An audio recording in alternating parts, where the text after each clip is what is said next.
देखिए, राज ठाकरे ने अब एक वीडियो भी ट्वीट किया है और इस वीडियो के जरिए वो ये समझाना चाह रहे हैं कि ये मुद्दा बाबा साहब ठाकरे ही उठाते रहे हैं कि जब उनकी सरकार बनेगी तो लाउडस्पीकर हटाए जाएंगे और सड़कों पर नमाज अदा करने की छूट नहीं होगी। राज ठाकरे ने एक ट्वीट किया, बाल ठाकरे का ये वीडियो, और बाल ठाकरे का वीडियो ट्वीट करते हुए कहा कि लाउडस्पीकर को लेकर जो वो आवाज उठा रहे हैं ये आवाज बहुत पुरानी है।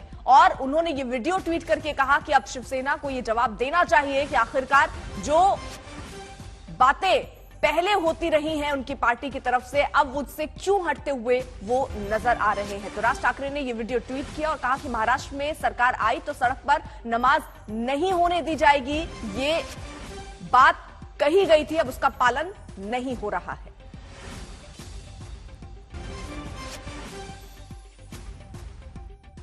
ज्या दिवशी माझं सरकार या महाराष्ट्रामध्ये येईल त्यावेळेला रस्त्यामधले नमाज आम्ही पडल्यात बंद केल्याशिवाय राहणार नाही।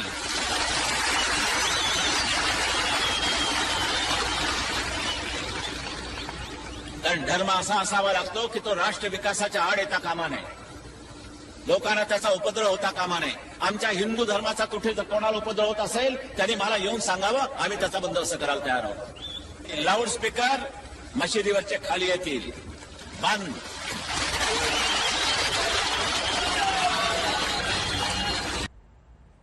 पंकज उपाध्याय हमारे साथ, हमारे सहयोगी लगातार मौजूद है, पल पल की अपडेट हम तक पहुंचा रहे हैं। पंकज, जिस हिसाब से अब यहां विवाद इस विषय को लेकर बढ़ता जा रहा है, अल्टीमेटम पहले दिया गया था, अब पुलिस ने भी अपनी कार्रवाई की, क्योंकि यहां उद्धव ठाकरे के सामने स्थिति यह है कि अगर वो कार्रवाई करते हैं तो भी बुरा, नहीं करते तो भी बुरा, नहीं करने पर सरकार पर खतरा है और करने पर भी कई तरीके की उंगलियां उन पर उठेंगी। तो अब स्थिति क्या नजर आ रही है आपको? देखिए, कार्रवाई तो हो रही है और वो तो जाहिर सी बात है, होनी भी थी क्योंकि इस वक्त लॉ एंड ऑर्डर की सिचुएशन है और अगर कार्रवाई नहीं करी जाएगी तो इस वक्त राज्य सरकार कमजोर नजर आएगी और अगर कानून व्यवस्था बिगड़ती है और अगर राइट जैसी सिचुएशन आ जाती है तो फिर सरकार पर ही खतरा बन सकता है। ऐसे में राज ठाकरे के ऊपर और उनके कार्यकर्ताओं के ऊपर जो कार्रवाई हो रही है, जो नोटिस दे दिए गए हैं, औरंगाबाद में जो FIR रजिस्टर कर ली गई है 153 के तहत कर ली गई, 116, 117 जो धाराएं लगाई गई हैं, उसको देखिए आश्चर्य नहीं होता है। साथ ही साथ बिल्कुल आपने ठीक कहा कि राज ठाकरे के ऊपर अगर और ज्यादा कार्रवाई होती है तो उनको और ज्यादा पॉलिटिकल माइलेज मिलेगी, ये भी सरकार बिल्कुल नहीं चाहती है। और पंकज, यहाँ पर एक सवाल मैं और ऐड ऑन करना चाह रही हूँ कि जिस तरीके से देखिए ये वीडियो बकायदा उन्होंने ट्वीट किया है, उन्होंने कहा है कि ये पहले ही बातें कही जाती रही है, बाल ठाकरे कहते रहे अपने भाषण में कि लाउडस्पीकर हटाएंगे जब उनकी सरकार आएगी, नमाज नहीं अदा करने दी जाएगी सड़क पर। अब वो इसके माध्यम से भी निशाना साध रहे हैं।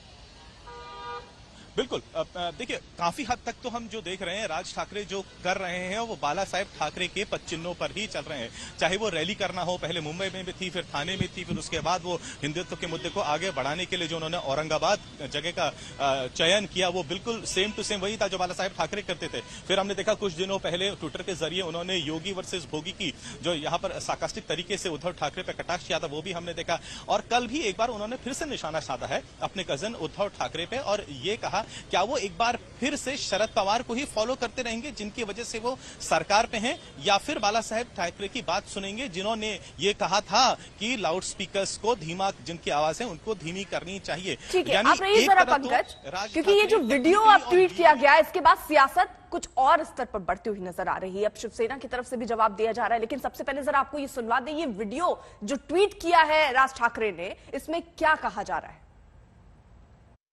ज्या दिवशी माझं सरकार या महाराष्ट्रामध्ये येईल त्यावेळेला रस्त्यामधले नमाज आम्ही पडल्यात बंद केल्याशिवाय राहणार नाही।